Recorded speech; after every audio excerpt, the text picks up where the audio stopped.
Let's move on now to the Minnesota Vikings 2023 season preview, where Ryan and I, we break down the entire Viking schedule and also give our overall playoff prediction percentage and also their floor and ceiling. But before we do that, if you have not already, smash that subscribe button. Also ring the bell to get notified whenever we create new content. Ryan and I, we will be going live this Sunday, September 3rd at 8:15 for our weekly Sunday night show, where we will review the action that happened that day, and then also start previewing the next week's game. And this Sunday, we will be doing our bowl predictions for every single NFL team. So we want to check that, and also check out all of our content for our season-long competition, where we will predict and make videos on every single game. Be sure to subscribe and ring the bell to get notified. And Ryan, let's get into it here. Let's do it. So the Vikings are coming in, and this whole division of the NFC North, I think, is just very unique because so many things could happen, so many question marks with all the teams. And with the Vikings, the question marks are, they were the cardiac kids, the comeback kids all last year. They had so many games, so many bounces just kind of go their way. And then, in my opinion, an expected wild card loss to the New York Giants. Playoffs. And I think a lot of that, too, was expected just because they won so many games that they shouldn't have won. The Colts game, the Bills games, the Lions week 2 game. And then when they played legitimate competition with just a good pass rush, that offense just couldn't do anything. And what they did throughout the offseason was they really just replaced Adam Thielen and not really too much else. They lost. They weren't able to. Yeah. They weren't able to just because of draft picks and also the cap space as well. Yeah. And we look at this record, and so what Brian and I did, we went through every single game, predicted the winners of each game, and then some games, as you'll see here, like this Bears game, if it's just kind of a crucial game, a toss-up game, we marked it down as a tie. This also kind of indicates the floor and the ceiling for the team, so the floor here being a 4-13 type team and the ceiling being 7-10. And obviously, we could be wrong on that, but we're never wrong. And so I just – it's hard for me to see with everything that happened in the offseason for the Vikings, as well as the schedule. They have one of the toughest schedules in the league here. They won the division, so they're playing all the top teams. And also, too, they are doing a cross-division with the AFC West, which is a very tough division. Just a very tough division. Most of the divisions in the AFC are tough. Yeah. So let's move through here. I think that they are going to win in week 1, but just going down this list, Eagles, it's the same thing that happened last year. I think the same thing's going to happen again. They're going to go to Philadelphia, and they just will not be able to stop this pass rush. Chargers, I think, match up well against them as well. The Panthers could be a game that we could be wrong on, and that one could be a tie. But then the Chiefs, I think they're just going to outplay them.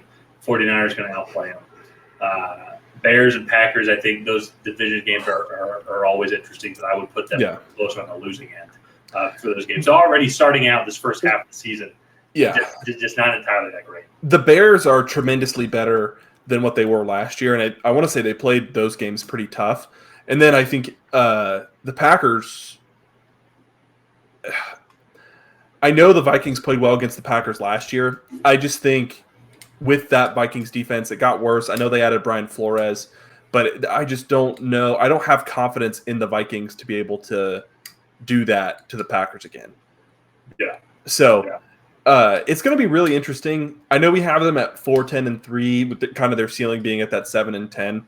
That, I just feel like that's accurate. I think if you take what they did last year, they were a below average team. They just won a lot of really, really close games. Well, I can list 4 off the top of my head that they shouldn't have won.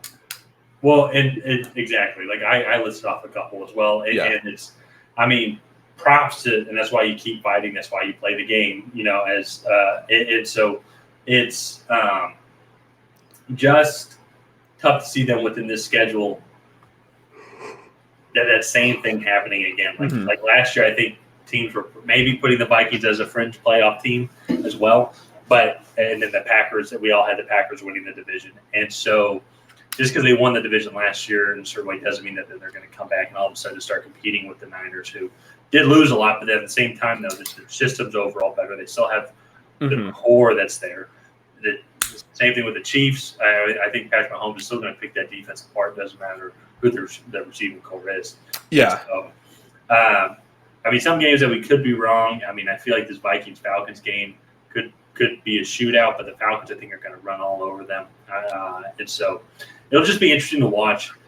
Let's go check out their schedule after the bye. And even then, though, so post their bye, the Raiders game, that is a toss-up, yes. But Bengals, no chance. I wouldn't have even given them a chance last year. I think the Lions are significantly better than them, and the Packers at home, it is a toss-up as well. So it's just looking at the sum of everything for me. It's hard for this Vikings team now, where they struggled on the offensive line last year, didn't really add anything, struggled defensively, and then still lost Dalvin Tomlinson and Darius Smith to the Browns. Yeah. And then not really able to replace them in the draft or in free agency as well, just because they're like a cap space. It's just hard for me to look at their season positively without Tubbins. Yeah, no, and really their biggest addition on the defense side of the ball was Brian Flores. But he doesn't have a lot of pieces to work with, and so scheme-wise, he's only going to be able to do so much. And then on the offensive side of the ball, they didn't add anything to their offensive line, except I think a few late-round picks. And then Jordan Addison was the big addition on the offensive side of the ball. But with some of the struggles they were having last year on the offensive side, having to play all these teams, all the division winners who all have good pass rushes, that's just going to make things harder. So I don't know. I just don't have faith that they're going to be a 13-4 team again. Yeah. So, well, and I'd love to see it too. I mean, I've brought up this quarterback series a lot, and I have a huge respect for Kirk Cousins and what he brings and what he does, and definitely like fighting through any sort of pain just from the wear and tear of being in the league for so long. Because you kind of forget too just about his story and how he was the backup quarterback drafted behind RG3. It was like an afterthought, no real path to starting in the NFL. Now he's formed this maybe not Hall of Fame career, but like you can make an argument for it. Like I think you'd have to win a Super Bowl or an MVP or something before. Well, no, you don't have to win a Super Bowl or an MVP. I mean, there are guys that are quarterbacks that are in the NFL or that are in the Hall of Fame that haven't done that, but they've just had a good career. You know, they've had a good career. I think like Phillip Rivers, I don't think he's won an MVP. I have to double check, but I think he's a Hall of Famer. But he's had longer sustained success. I don't know. Anyway, that's a different debate for that's a different conversation. Absolutely. Yeah. So. But no, all in all, I just like you said, I like Kirk Cousins. I like Justin Jefferson. I think they're a great combination. They don't have anything else besides that. Yeah. So it's going to be an interesting season for the Vikings. I don't think that they're going to be nearly as good as they were last year. Obviously based on our record that we showed, but let's go ahead and wrap this video up here. If you guys have not already, please go ahead and like and subscribe and leave a comment down below on how you think the Minnesota Vikings are going to do in 2023. And other than that, we will see you guys next time.